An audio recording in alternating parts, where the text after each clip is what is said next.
E aí galera, mais um vídeo do nosso canal Consciência do Presente, canal recém-inaugurado. Todas as segundas-feiras vou trazer uma pessoa aqui para vocês. E quando eu não trouxer, quem vai falar sou eu. Consciência do Presente é um canal de abordagem de temas ditos espirituais relacionados ao nosso dia a dia. Então, você que tem uma busca mais profunda sobre a vida, que questiona, né?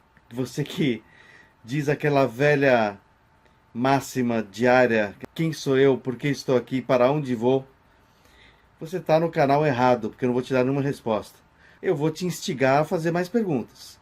Então, acompanhe aqui o nosso canal, agradeço muito aí aos seguidores desse início aí, não é nada fácil iniciar um canal no YouTube. Então, para você que está assistindo a primeira vez, por favor, curte, compartilhe, inscreva-se no canal. Não é fácil você abordar temas mais que mexem mais com a transcendentalidade da vida. Você acaba incomodando alguns que não acreditam em nada disso e acabam também incomodando outros que acreditam na espiritualidade como se fosse uma religião. Então, quando você coloca questão em valores pré-estabelecidos, você incomoda dois lados de uma mesma moeda que se chama radicalismo. Aqueles que dizem que nada etéreo, nada transcendental existe, e aqueles que dizem que o seu caminho é o mais certo, o seu caminho espiritual, a sua religião é o único caminho. Então aqui a gente, lógico que o nosso intuito não é incomodar ninguém. Eu estou falando que incomoda, mas não que eu quero incomodar. E hoje eu estou trazendo para vocês um arquiteto. Semana passada eu trouxe o Omar Dalanque, que também é um arquiteto, mas hoje eu vou trazer o Marcos Murakami, mais do seu instituto em Santana, chamado Instituto Eternal Key.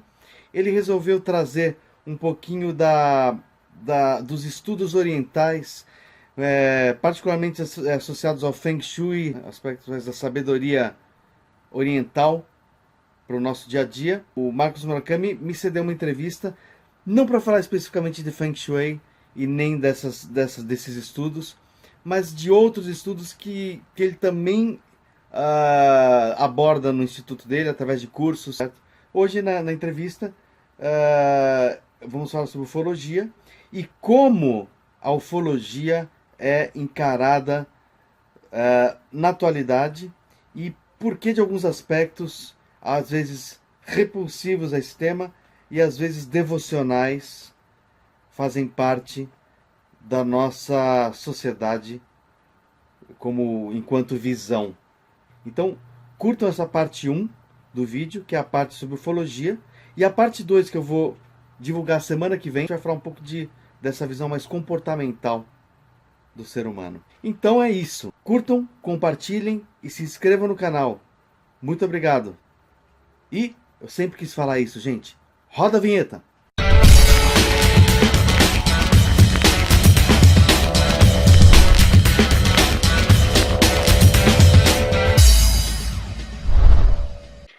E começando aqui, Marcos, já pegando fogo, né? Porque esse tema é bem, para mim, é um tema muito empolgante, né? Ao mesmo tempo que a gente tem que tratar com muito equilíbrio, porque ele envolve informação, é uma ciência, então envolve estudo, né? Envolve observação. E por que eu te trouxe para cá, Marcos, para a gente conversar sobre isso? Hoje em dia, você tem internet na tua frente, que é uma ferramenta importantíssima que a gente tem aí de acesso à informação, só que ao mesmo tempo é muito complicada, porque ao mesmo tempo que ela traz informação, você tem que se dar o trabalho de peneirar a informação e de separar o joio de trigo. É muito complicado isso. E hoje, você conversando sobre ufologia com a maioria das pessoas, e eu tenho muitos amigos que não acreditam nisso, que não acreditam que isso seja uma realidade, ou que haja pelo menos evidências que, que nós estamos sendo visitados, ou existe algum tipo de interação entre nós como humanidade e outros seres que não são daqui. Não tem como hoje ignorar algumas evidências, né? Principalmente arqueológicas, pré-históricas. Eu estava vendo aqui, eu vou tocar em vários assuntos aqui, sobre isso, né? Vários pontinhos aí que eu andei pesquisando. Mas, cara, Uhum. primeiro, antes de você falar isso, a minha pergunta é: você dá curso sobre ufologia, como esse tema apareceu na tua vida, né? Como é que você encara ele hoje em dia? E que você acha do nosso futuro em relação a esse tema? Se ele tende a se tornar algo mais comum? Faz uma apanhada pra gente da tua história pessoal e da tua visão pessoal sobre esse tema. Não, legal. Primeiramente, obrigado pelo convite.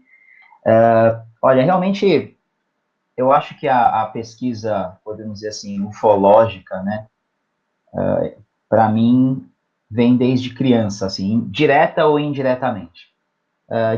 No sentido indireto, foi muito interessante porque o meu pai, não sei se, acho que mais como curioso e também assinante do Círculo do Livro, né, o antigo Círculo do Livro, ele sempre tinha que escolher aqueles livros do mês, sei lá como funcionava, né? É. E eu lembro sempre, não sei porquê, acho que porque naquela época também tinha muito essa questão da curiosidade, da espiritualidade, né? Tava crescendo essa noção meio holística ou pseudo-holística, sei lá eu.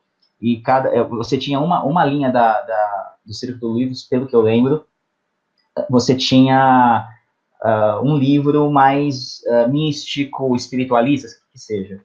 E ele acabava sempre pegando livros sobre curiosidades, não necessariamente espirituais, né, mas de cunho ufológico, de cunho misterioso. Então, existe o pé grande, né, o famoso Bigfoot, o Sasquatch. que exatamente, o que eram essas relações arqueológicas evidenciadas na história que eram supostas provas de uma presença extraterrestre na história, ou mesmo casos de naves extraterrestres que caíram em determinados pontos no planeta, em algumas regiões, enfim, na história.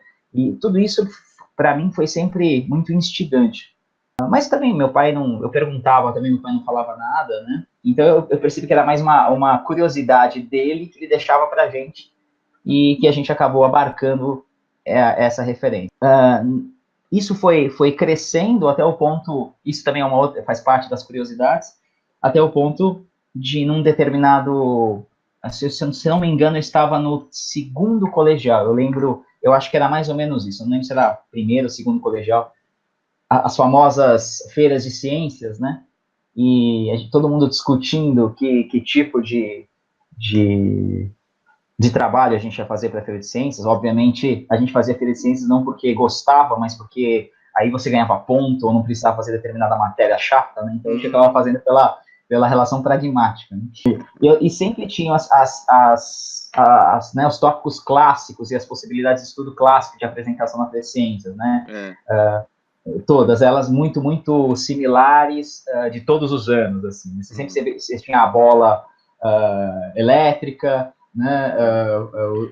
a relação da água, alguma coisa nesse O sentido. vulcão de bicarbonato que. Nessa reunião, É. nessa primeira reunião, eu falei, por que a gente não fala sobre extraterrestre e ufologia? Né, eu soltei isso.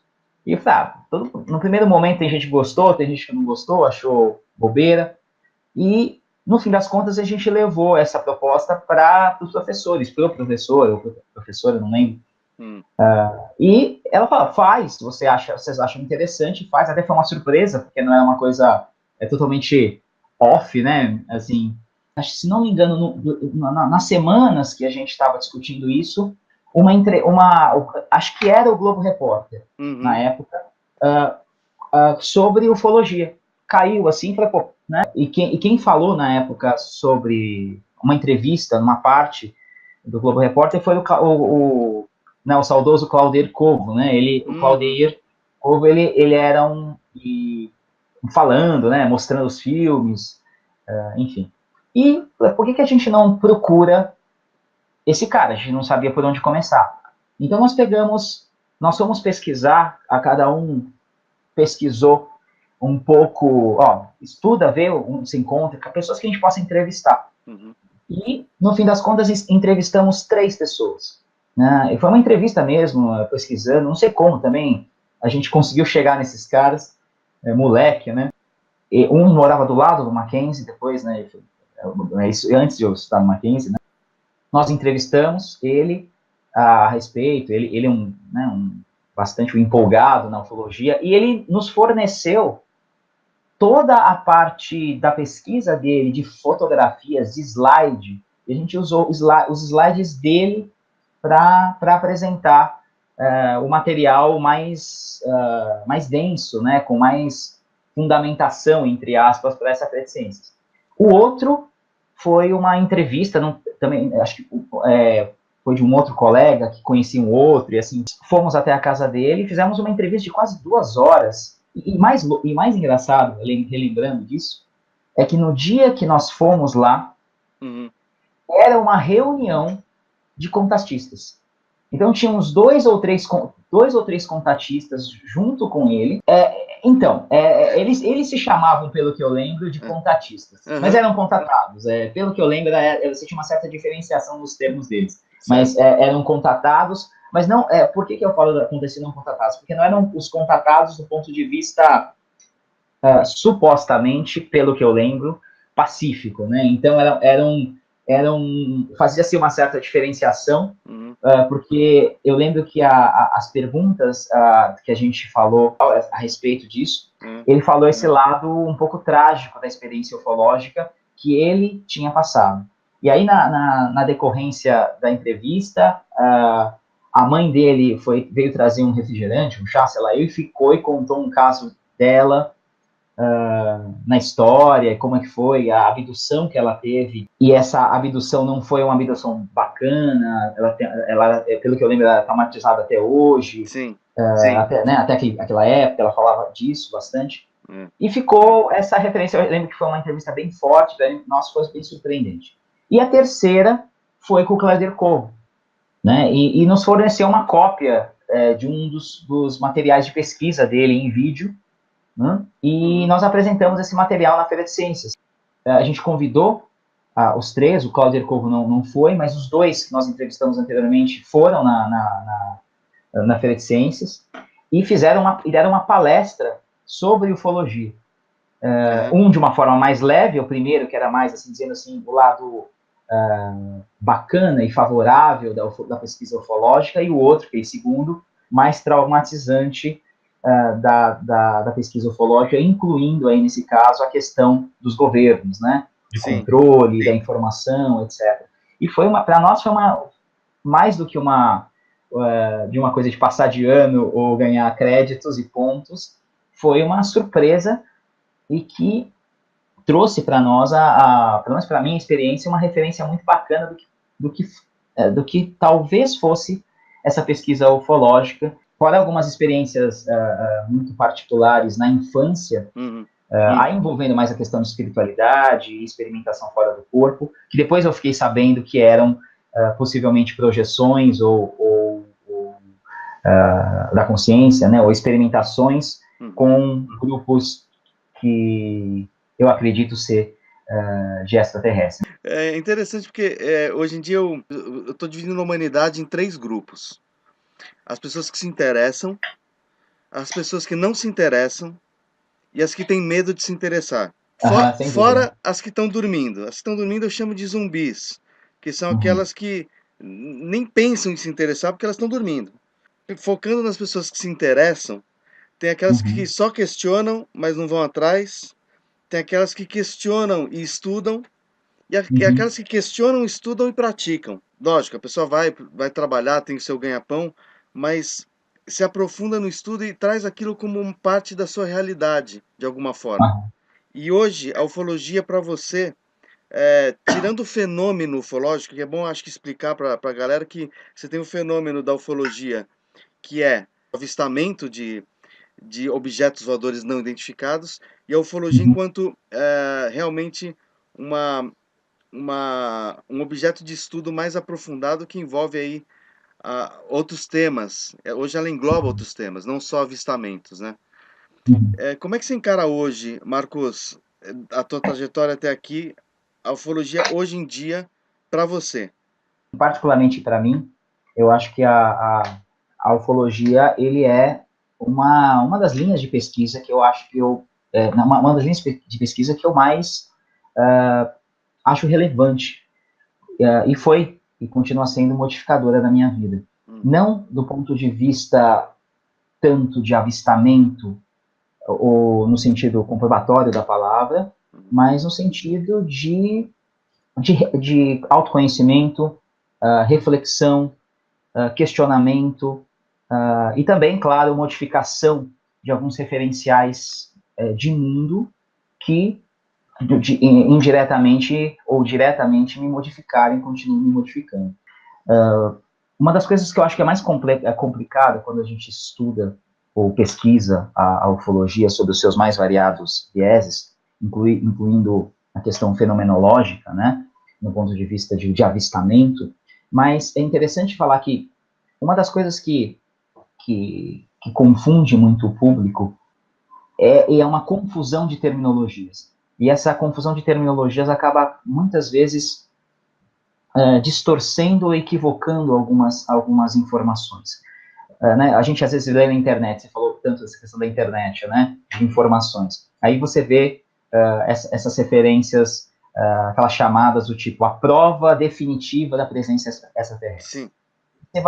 Você vai olhar, aquilo não tem prova nenhuma. Então a gente tem que entender a diferença entre prova e evidência. A prova, no sentido pragmático da palavra, como sendo algo que você consegue, na verdade, comprovar, não apenas para você, mas ela é passível de comprovação numa escala maior, além do seu contexto, seja você ou o grupo. Isso é um problema, porque nós não temos prova definitiva da presença extraterrestre. A prova, hoje, ela está subjugada, né, para ser admitida a parâmetros admitidos pela ciência. Né? Você não pode dizer que aquilo está provado sem passar por o método científico ou por alguma coisa que esteja no cânone. Você simplesmente comprovar isso para você ou para uma grande maioria, talvez ainda não seja suficiente, né, Marcos? Sim, não existe uma prova do ponto de vista da nossa maneira de lidar e estudar esse fenômeno, né? A não ser pelo aspecto científico, mas talvez algumas considerações que poderiam determinar provas, elas possivelmente são ou foram manipuladas por governos ou influências, podemos dizer assim, escusas. Então a gente pode dizer assim que você tem dois lados aí, né? As provas, algo que poderia provar, ela é estrategicamente te retirada, escondida, boicotada no processo da informação pelo governo, né? A questão das evidências é uma outra coisa. Nós temos evidências inúmeras aqui, nesse nosso período histórico, como também em outros períodos na história da humanidade.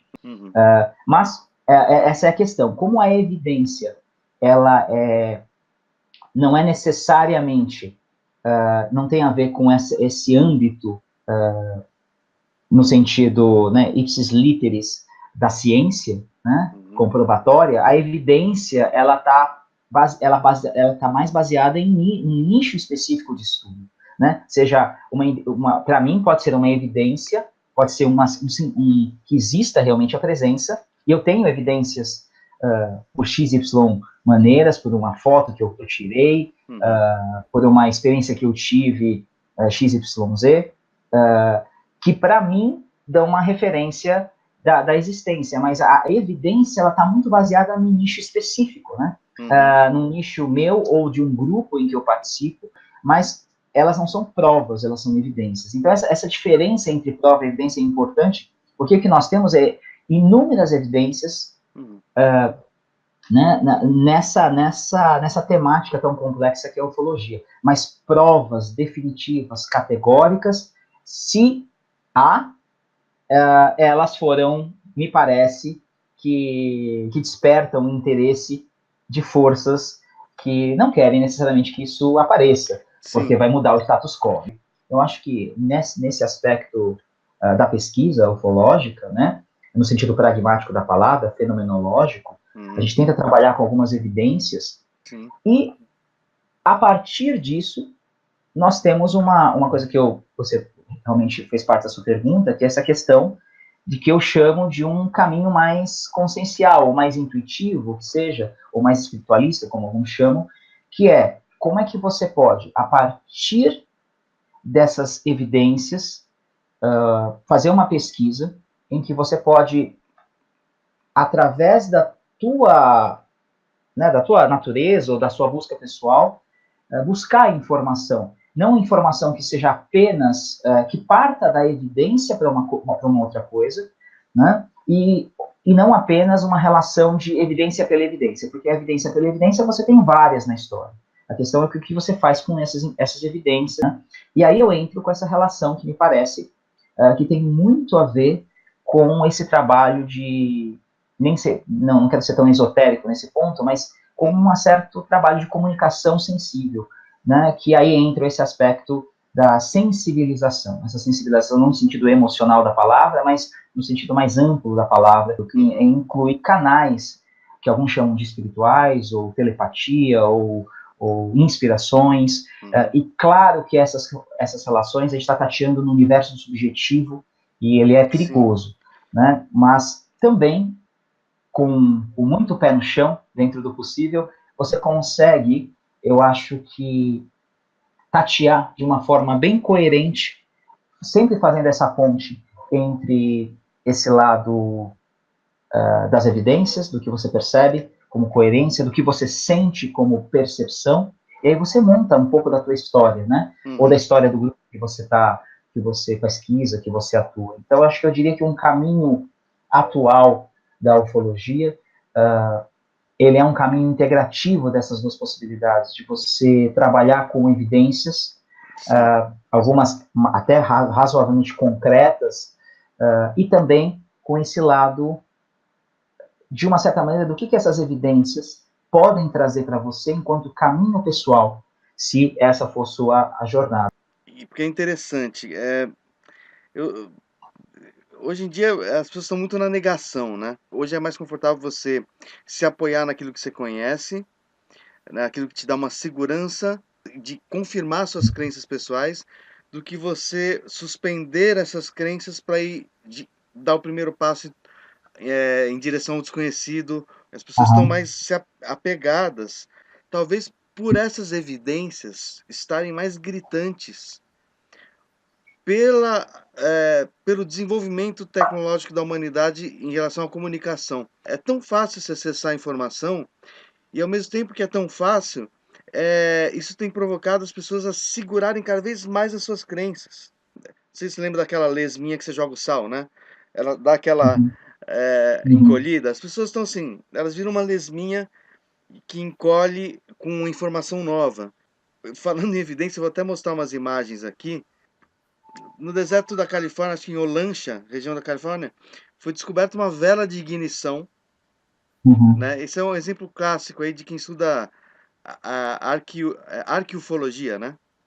aham, Uma vela de ignição analisada mesmo em laboratório, que era feita de porcelana branca, né, com uma haste central de metal brilhante, né? Depois passaram no raio-x, descobriram um sistema, uma pequena mola, né, dentro do uhum, negócio, datando, fizeram a datação que deu mais de 500 mil anos, uhum, essa vela, né? Isso admitido em laboratório, estudiosos. Então, é uma evidência, para mim, quase prova de que algum ser inteligente, há 500 mil anos atrás, lembrando que a humanidade, né, os estudos mais recentes mostraram que o homem surgiu há 300 mil anos no máximo, né, na África e tal lá. aham, O ser inteligente, como a gente conhece hoje, há 190 mil anos. Descobre um material de 500 mil anos, né? E para ir mais longe ainda, eu marquei outro que eu achei muito interessante aqui. Descobriram um martelo na Escócia, não sei se você sabe disso, aham, Marcos. Um martelo chamado martelo de King Goody.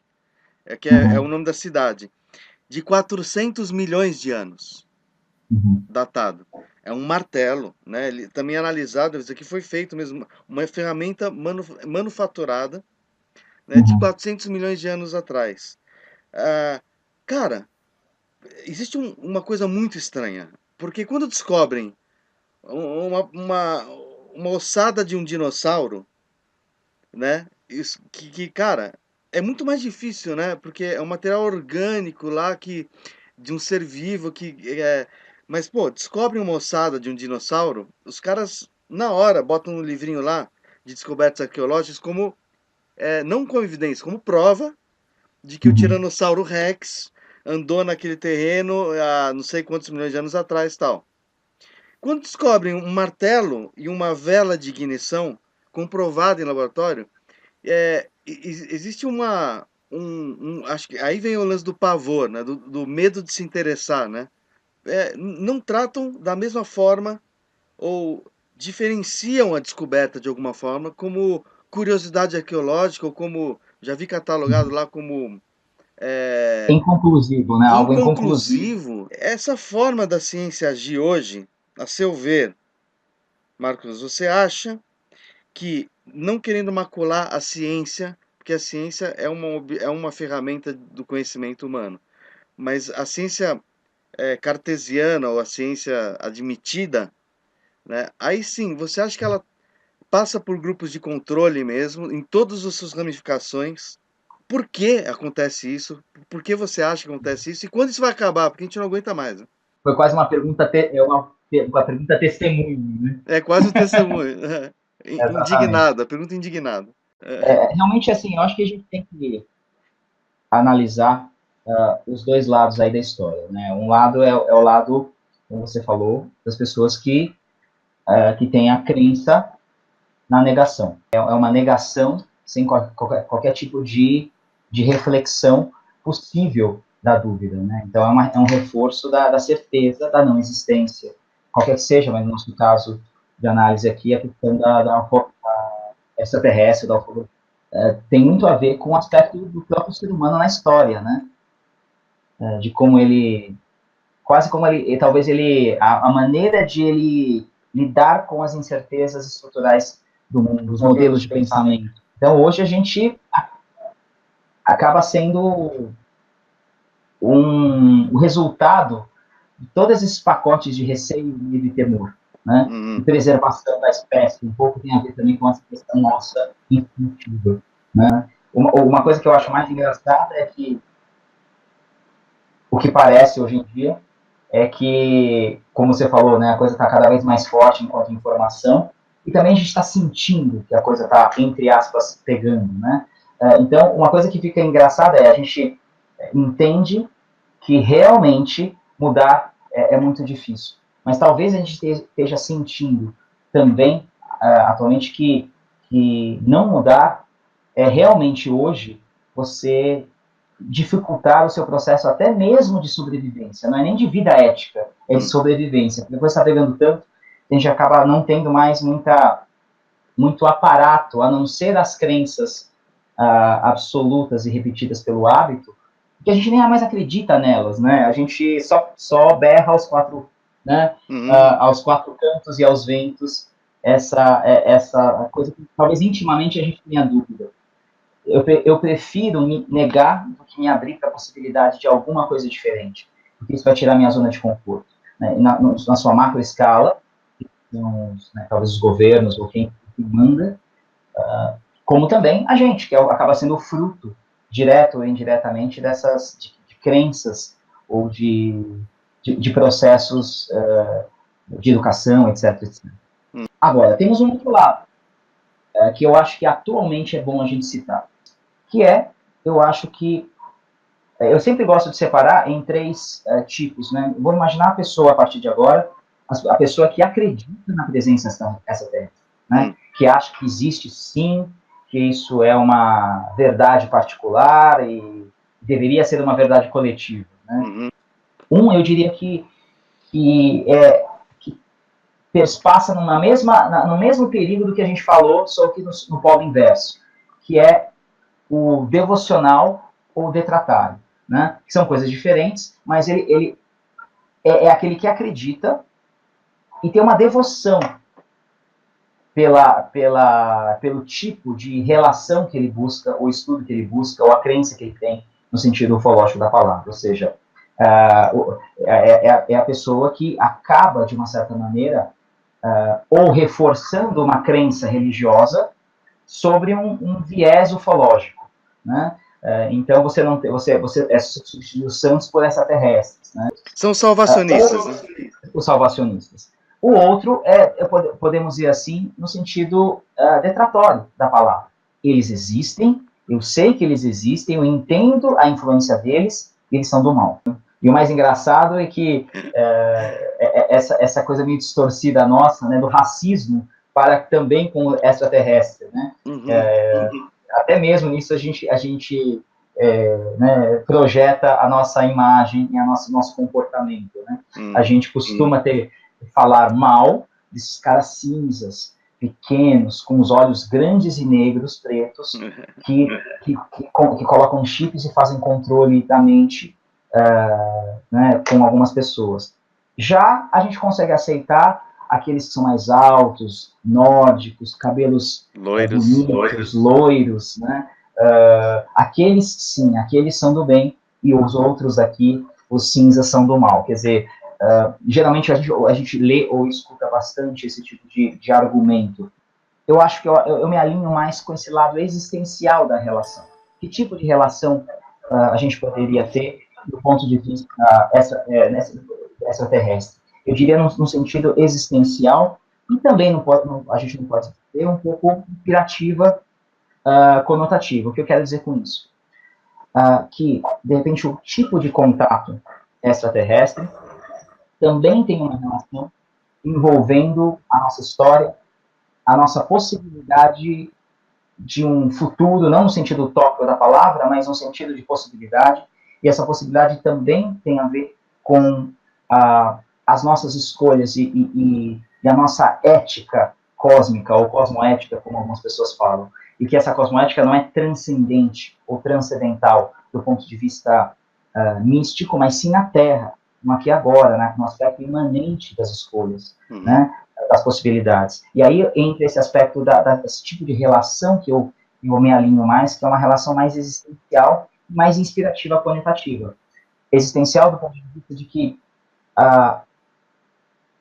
a comunicação para com ele, se ocorre, e me parece que ocorre, ela tem um ponto de referência que, para mim, me faz pensar a respeito da minha conduta, da minha relação ética com o mundo, das minhas possibilidades de caminhada, numa escala muito particular, né, como eu conduzo a minha vida e como que eu lido com as minhas experimentações, coisa muito pontual e muito específica, mas também a possibilidade de refletir sobre o meu lugar no cosmos ou na natureza. Né? E como que talvez eu possa, ou nós possamos, ampliar nossas perspectivas de mudança com uma postura menos radical, menos polarizada e menos moralista, que é o que me parece que está acontecendo na humanidade hoje, instigando, né, guerras, discussões e pontos de vista aflorados para qualquer coisa, seja um time de futebol, seja o presidente, seja a vida extraterrestre. Marcos, é impressionante como esse assunto dá pano para manga. Ainda não entrei no segundo tema, que eu acho interessantíssimo, que tem muito a ver com o primeiro, e você já pincelou de alguma forma, né? Que seria a programação dos comportamentos, né?